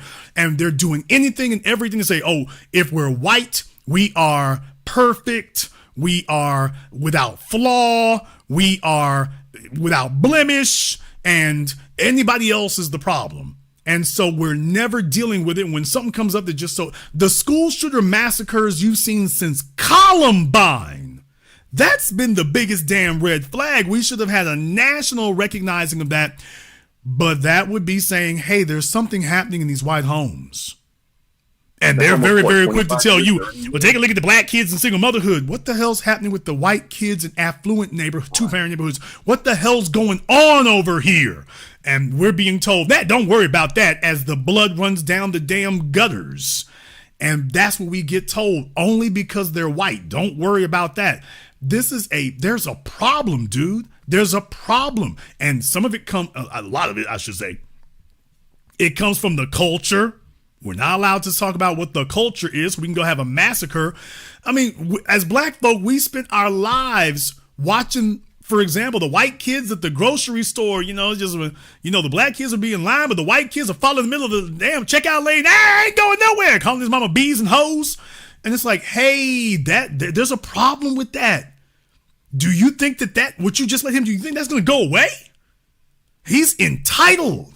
If this is how he treats his mama, how the hell is he going to treat the rest of us? Hey, we need to discuss. No, he's a good kid. We need to discuss that culture y'all are doing. This is how he's talking to his mama at the store. And he's only going to give me 10% of the respect he gives her. And he's giving her nothing. He's giving her the boots. He's giving her the hell. And we've been talking about that now for decades. Of course we're not surprised that when he gets up off the floor of the produce aisle, he's going to go grab grandpa's gun and shoot 10 people at the school. Of course we're not surprised that would happen. We don't get allowed to have a conversation about that. Megyn Kelly will tell you, tisk, tisk, tisk. It's only a flesh wound. The 10 people dead. And we just go through this over and over and over again. There's a problem. There's an issue. And all this coping and deflecting, it obviously isn't making it better. But this is what we got to play around with while the dominant society is trying to evade what the hell's going on. So I'm just like, y'all see this right here? Do you know how many 5150 imbalanced dudes there are out there, man? All I can say to y'all is 3 words: new fear unlocked. New fear, because you know how it is. Another fellow said and be like, you know what? The only thing he did wrong was that he didn't like fire on the building. And then he's like, okay, I can do better than that. And here we go. Hold my beer. And then the other thing is about the kids getting touched on. The Catholic Church they were molesting the black kids too, but there's a whole generations of white kids who've been getting molested all over the damn place while you're talking about these people haven't committed any, are just paragons of virtue while you're sitting up here saying that. Yeah. They've been getting molested for decades. What kind of mindset you think they gonna have? And y'all talking about, that's not a crime. Nobody's been arrested. Okay, don't tell me about no damn FBI statistics when I'm seeing a bunch of white kids who are now adults or middle-aged and sitting up here talking about how these people have been molesting them for decades and nobody said nothing, nobody did nothing, and you're going to try to wave around some FBI stats. I'm like, these numbers are so outrageously underreported. Jeffrey Epstein, we got to have a damn act of Congress, and meanwhile the women are lined up down the street. You could fit them all on a 747 and it would be standing room only. And they're telling you, ain't no problems over here. It's like, no, y'all just covered up and don't talk about it, just like slavery. There's no problem. Stop talking about slavery. Ain't no child molestation. Y'all stop talking about that. Church is great. Stop talking about that. Okay. I'm kind of filibustering Blanco, but go ahead. No, like you're exactly right though. Like, so when it really comes down to it, it's like you just said. So when you're wondering if $150 million is still on the table, trust me, there's plenty more and then some. That just means that the cut the check money has already been available. And they're choosing to do anything and everything, stall out, run out the clock, anything and everything to not cut the check out.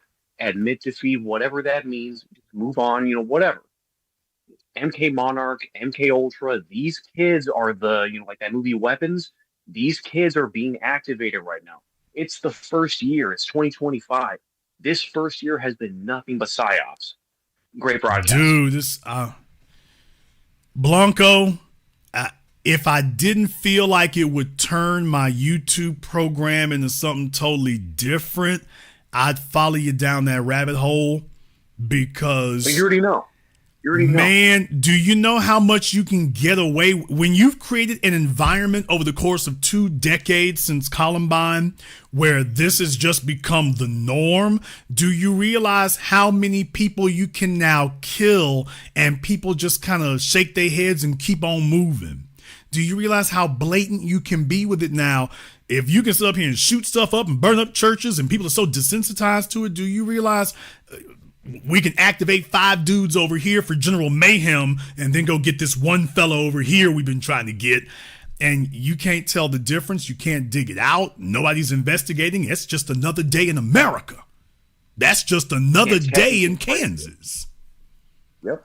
This is where we are. Every city, every block. Yep. Yeah, there's no place in America that's surprised anymore. The only thing that surprises people is it hadn't happened where they're at. That's the only thing that surprises anybody anymore. If you're one of the few places it hasn't happened, all you can say is, well, it hadn't happened here. The only thing that surprised me, well, why the hell we ain't got it yet? So this is where we are, man. And you want to talk about rabbit holes, like I say with old Erica Kirk? Dude. Hey, she's in mourning, right? She's grieving, right? So, you know. Man, you're right. all I'm going to say is, y'all, these females, when you take a look at Charlie Kirk's parents, her parents, when you take a look at her and the pageants and where she been, when you take a look at Kash Patel's girlfriend. What? Damn! Oh, I ain't supposed to talk about that? Okay, let me move on. Let me not get in trouble there. But by the way, when you look at his girlfriend, oh man, look here. When you talk about psyops, dude, you want to talk about psyops? Man, and what, 1 degree of separation between all these folk? And now meet Brilyn Hollyhand? Man, y'all, I don't know if we want to start this program, Blanco. I don't know if it's going to turn me into a whole different YouTube channel if I ever start unraveling this sweater. I'm pulling on that string, and if y'all don't realize how far this is going, I'm like, okay, do I really want to do this? Because I don't know if I would be months unraveling this for you all. And by the way, it's still going. It's like you said. What if Coretta Scott King started making money selling T-shirts and continuing the work? What if she had done that? Technically the media would have gone all after her, like, how dare she? They would have done the same thing, right? So then where's the same smoke for? And they're not nearly in the same category, but you know what I mean, like how they're trying to prop him up. It's like nothing to see here with her doing that, but God forbid if Malcolm's chick did that, like it's so crazy. But man, if I'm gonna say it, let me go ahead and say it. I'll let you have the last word, Blanco. It's like this is only 2025. Imagine what's about to come in 2026, 7, 8. You've been on point. It's not that you've been on point. It's that, like, how do you not see what's going on in front? But you're nailing it. Thank you for giving us a call tonight, folks. I'm going to say this, and then I'm going to take my next call on Zoom. So, Crystal, hold tight for just a moment. I'm going to get right to you. Folks, some of you in here, some of you listening to me tonight, you or your daughters or your granddaughters have been beauty pageant contestants. Damn! Oh, I'm going there. You see, it's been a while since we talked about JonBenet Ramsey. It's been a while since America brought that up, but I'm just going to say, for those of you who have been involved in these beauty pageants, whether it's children or the adults, y'all know what happens at these beauty pageants? Y'all know what goes down when you become part of that beauty pageant life, that beauty pageant culture, especially with the children. Netflix. Y'all remember that Netflix show? That Netflix was a French Netflix show about them little young gals? A bunch of little young children they were sexualizing like that. Y'all remember that? We talked about that here on the Black Channel, but by the way, people, you think that's a one-off? So you think that's an isolated incident? You think that's a one-off? Jeffrey Epstein kept a tour bus full of young, cute, viable females. Trump gets involved when he sets up these pageants, which is basically just dealing in those. Yeah, that Netflix show was Cuties.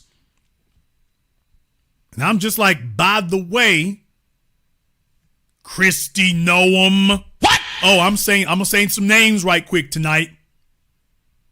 People, it's Sarah Palin, Kristi Noem,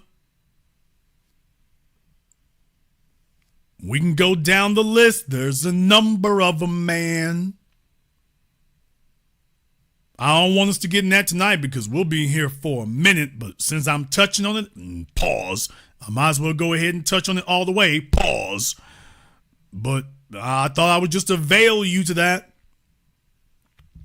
Y'all need to go look up these guys. These dudes don't want a chick around if she don't look good in the bathing suit. They don't want her around. They got no use for you. They got no use for you if you can't wear a thong. They don't really got nothing for you. All right. It's bigger than Epstein, people, and it's been bigger than Epstein. Let's go ahead and jump back over here on Zoom right quick. Let's go ahead and see if we can get Crystal up here on Zoom. All right, Crystal, unmute yourself. What's on your mind? Hi, hello, Mr. Black. I just wanted to say thank you for your broadcast and your information. I really appreciate it. And keep doing the good work. Thank you very much for checking in with us. We appreciate that. Let's go ahead and see if we can get Dante. Let's see if we can get Dante up here on Zoom. Yeah, y'all, you want to go, for those of you who are not aware of it, it's your first time hearing it, you need to go look up any video about beauty pageant culture, especially child beauty pageants. Any of you, if you got any kinfolk who have participated, man, look here, it's grimy. It is grimy. If nobody ever pulled your coat and told you about that beauty pageant stuff, and I'm talking about particularly starting with the children, those child beauty pageants, go look it up on YouTube. There's a bunch of documentaries about it. There are a bunch of documentaries about those child beauty pageants. Man, it's grimy. It is grimy, y'all. It's grimy. Jason, what you mean grimy? I'm going to just say this right quick and then I got to move on because I don't want stuff making my stomach churn. How they make the little girls learn how to, quote, walk. You can't walk like little girls. You have to walk like sophisticated ladies. You have to wear these outfits like sophisticated ladies. Here, put this leotard on. And some of them do want to have swimsuits, so it's like, okay, I'm getting the icks now. But by the way, y'all, if you don't know about it, you need to know about it. So when I see these girls 10 years later, like that picture in Jeffrey Epstein's birthday book, met them when they were children, and then years later they're grown wearing swimsuits. Okay, I couldn't help but notice. Dante, you're playing on Zoom here. We've been waiting on you. I'll give you 5 more seconds, and then we got to move on, Dante. I can give you 2 more seconds, and then we have to move on, Dante.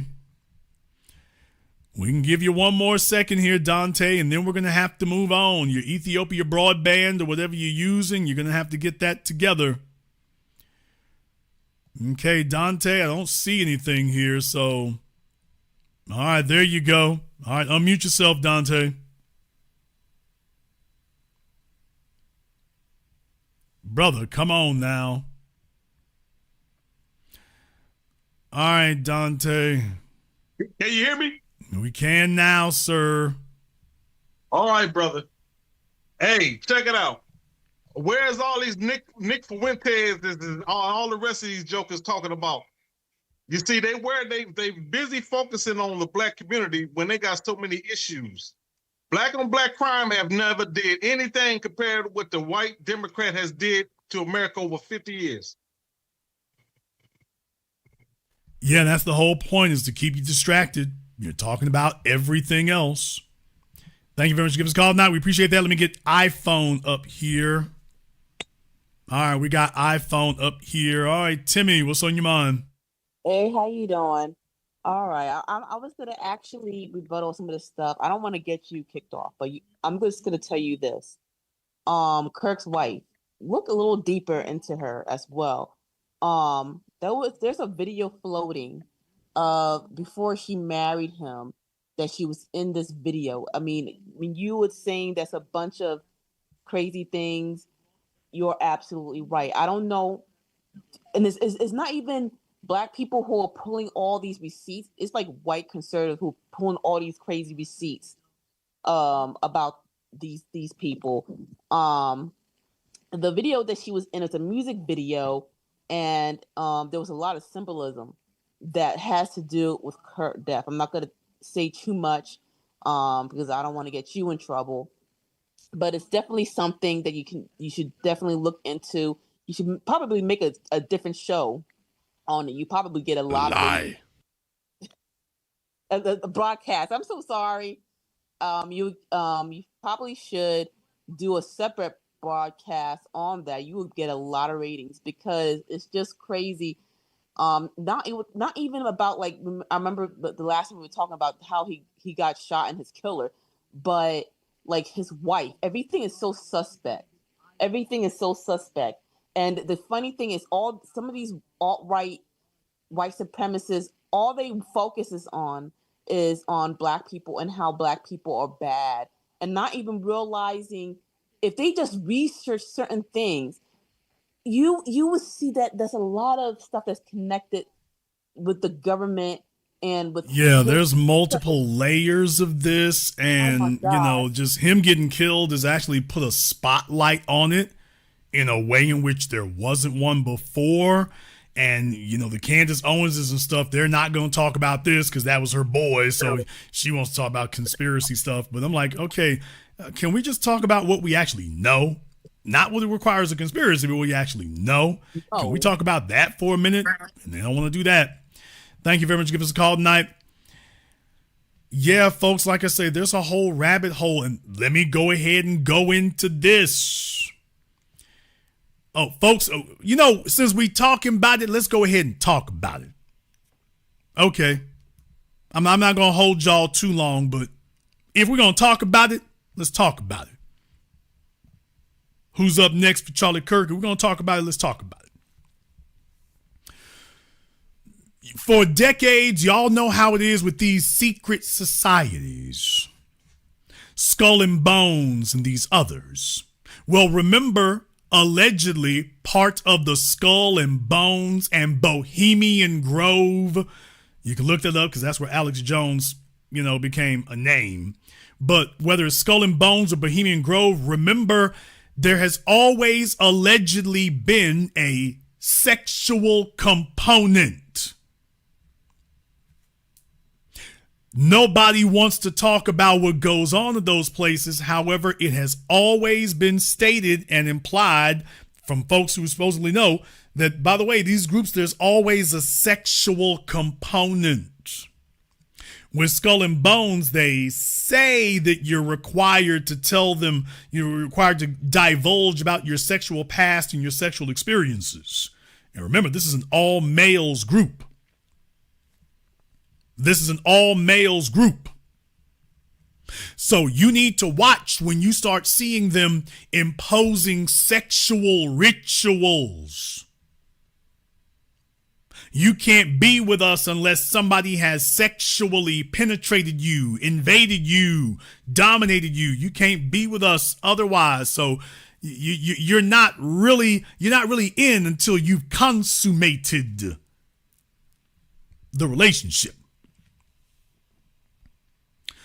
So is that the reason that Turning Point USA, according to the women who've been there, is that the reason why Brett Cooper, according to them, Turning Point USA's little get-togethers are an open-air brothel? It's bigger than Epstein. This is part of the format. It's bigger than Epstein. Skull and Bones, Bohemian Grove, the Masons. It's bigger than that. Your Greek fraternities, including the so-called Black Greek fraternities, which are knockoffs of the real Greek fraternities. But in any case, yeah, y'all, if you're going to talk about filling Charlie Kirk's shoes, can we talk about what really goes down?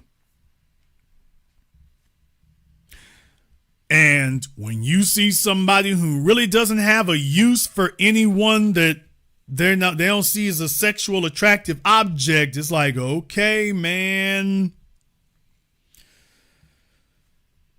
Epstein Island, these pageants, Turning Point USA, everything is about a bunch of wild, crazy sex stuff with a bunch of different people, and you ain't in unless you're doing that. And everywhere you look, you can't pitch a dime in the dark without hitting somebody in the head having an orgy.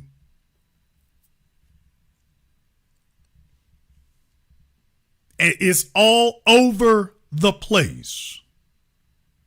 Don't ask me how a Candace Owens got on. Don't ask me how a Condoleezza Rice. Damn. Don't ask me how a sweet brown sugar Condoleezza Rice got on. You're the only black female surrounded by a bunch of so-called conservative white supremacist males from the South. Baby, I know what you did to get in the room and to stay in it. I know what you did. They ain't got no use for you otherwise. Kamala Harris. Oh, you thought it was just a Republican thing? Nigga, what? Kamala Harris. Everywhere we go, folks, they looking to see who throwing it. They don't really fool with you if you ain't been throwing it. It doesn't matter if you got a head full of rocks and you're as dumb as a box of hammers. If you ain't been throwing it, if you don't put a leg up, you ain't gonna get a leg up. If you want to be a part of this thing and have access to the inner sanctum and all the resources and stuff, no, let me find out what that thing do. It's got to be that. Everywhere we go, people. Marjorie Taylor Greene, Laura Boebert, Nancy Mace. Everywhere you look. Bristol Palin became a teen mom. Who you think she learned it from? What? Come on now. Come on. I'm trying to have some real talk with y'all tonight. What's going on behind the scenes? What's really happening behind the scenes? And what do you really got to do if you want to fill Charlie Kirk's shoes? What do you really got to do to be down with their program? What do you really have to be cool with if you're ever going to get on the plane to Epstein Island? What do you really have to be okay with and down with and cool with? And one more thing, people, remember the Turning Point USA thing didn't blow up until them bros started gossiping with each other online. It's been over a decade. Do y'all see how quiet they kept that? You didn't hear nothing about that. Thousands of people getting a freak off on, and you didn't hear about that till a decade later. That it wasn't just one or two people. This is the get down at Turning Point USA's events. That's what the chicks show up for. That's what the dudes show up for. It's like a freak off for nerds. And now they're admitting that, oh man, we wide open. We buck wild and wide open at Turning Point USA's events. What does it really take to fill Charlie Kirk's shoes? What would you do for a Klondike bar? What? What would you do to get on? Y'all see what people do to get on for a little old penny-any-ass $1 million record deal. These folks sitting up here throwing around tens of millions, what will you do? Oh, and I would be remiss if I didn't say this, but I'm going to say this, so you going to get the work, Candace. Yeah, baby, how many dollars did she cycle through? How many folk done had a taste of Candace? What? No, they don't want to talk about that part right there. I can only wonder how many people at Turning Point have had a taste of the Candace, of the Candace candy. I'm just wondering. You got to understand, remember, when you go in these situations, you think you got leverage, right? Remember that. You ain't gonna snitch on Charlie. Charlie ain't gonna snitch on you. Charlie's a married man. So, you know, when y'all, if his wife ain't in town and he wants to see what that brown sugar do, he's starting to get nostalgia for the good old days and thinking back, remembering how it was when the real broad know how to throw it down. And, oh, man. Wouldn't hurt nothing. It only helps my marriage. I can sneak one in.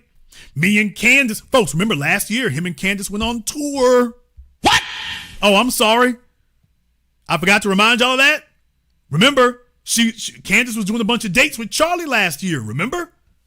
Yeah, Charlie was doing this traveling around thing, and Candace was with him, remember? Don't believe me? Go look it up. Yeah, because there were folks who were saying that he wasn't in touch with her before he died, and she was like, oh, he was in touch with me right up until he died. She made a bunch of asses of them. Those are the naive white supremacists. Why so hard? You need to give me a call up on Zoom. So glad you said that. Why so hard? You got 2 minutes to be on Zoom. Let's go ahead and get Why So Hard up on Zoom here. And remember, if you can't defend your points there, you've already destroyed it. So why so hard? Get up on Zoom here. Yeah, y'all, I mean, you got to think about that for a few moments, though. Have to think about that for a few moments. Yes, sir. See, Charlie can't say nothing because he married. Now Candace can't say anything because she's married. Damn! Oh, that seems safe, doesn't it? Can't nobody snitch each other out. Not both of you got a public image to uphold, so nobody can really snitch each other out. But yeah, by the way, old Charlie and Candace was making dates in cities last year. 2 married people. Don't worry. It's just work. It's just business. It's just Turning Point USA business. Well, what happens at Turning Point USA? The freak is on. It ain't off. It's on. I'm not making it up. They told you what happens at the Turning Point USA events. I've already validated that, people. You can't question the credentials on that. The folks who were there say, yeah, this is what we do. Oh, well, Charlie and Candace was making a bunch of dates for that last year, by the way. Just couldn't help but notice.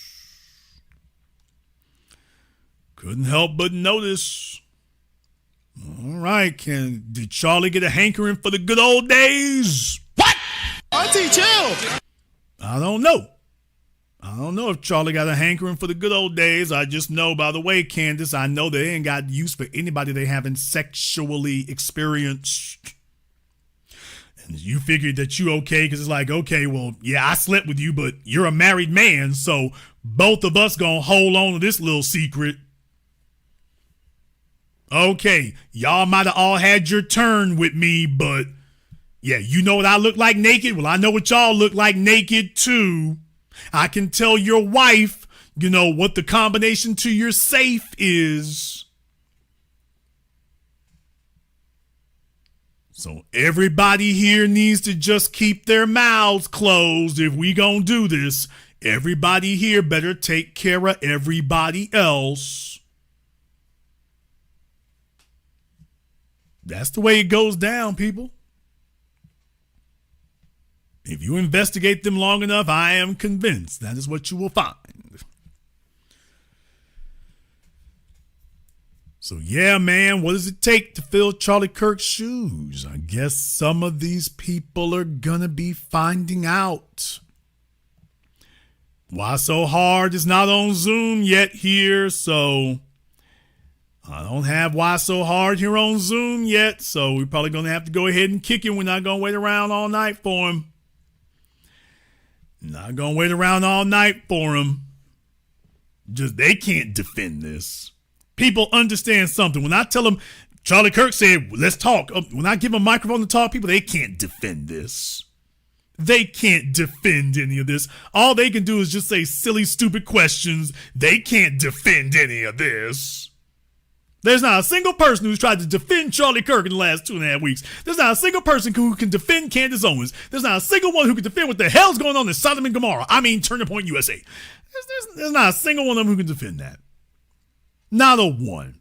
All you can do is be salty and sulk and troll. You can't. The problem is you can't defend any of this. That's the problem. You can't defend any of it.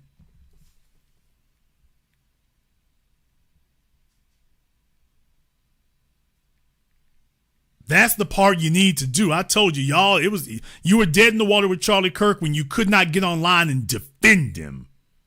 I ain't never heard nothing racist. That's not defending him. We threw the evidence out there. You can't defend him. You're not talking. The folks who claim they like him, all they do is go off in their little silos and speak. They're not doing anything.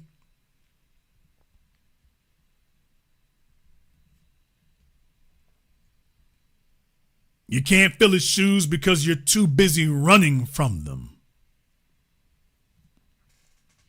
And that's why it's not going to go anywhere else. You can't fill his shoes because you can't stop running. Folks, there's a rabbit hole going on out here. I'm not running from that. I'm telling y'all, people, I see it. I see it. I know it's there. There is a rabbit hole, and it is bigger than Epstein. It goes back generations. There's hands all over the place, man. It's way bigger than me. Way bigger than me. This goes back not years, but decades. People, think about this for a few moments.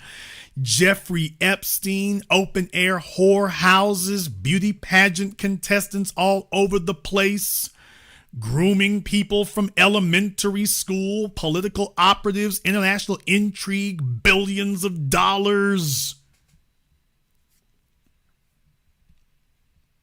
Political intrigue and palace intrigue and wife swapping. What? Suspected wife swapping, although at Turning Point USA confirmed wife swapping, husband swapping, boyfriend swapping. Man, do y'all see how far this is going?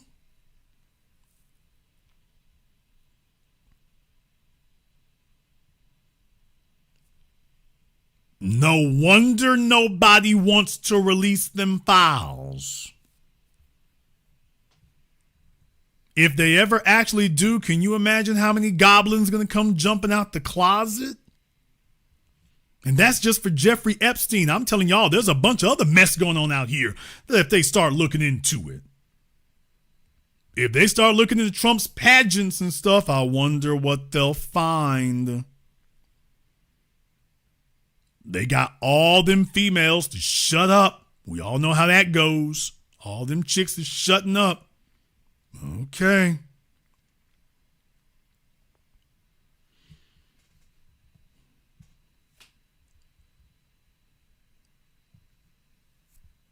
People, I don't even know where it goes from here. We don't even know everybody who's involved.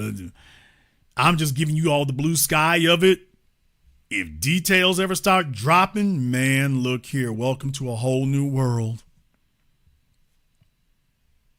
And if all I'm telling you all is that if it goes down, it's going down all the way. Jason, what do you mean all the way? I'm talking about all the way down to your local mayor. What?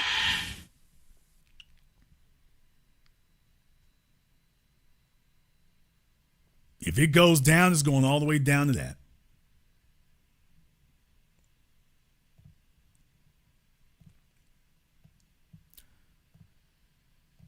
But in any case, I guess we're done. I want to go ahead and address that right quick. I'm not going to do it forever, but okay. Well, I said what I had to say. You can make of it whatever you will. Make of it whatever you will. But I had to say what I had to say.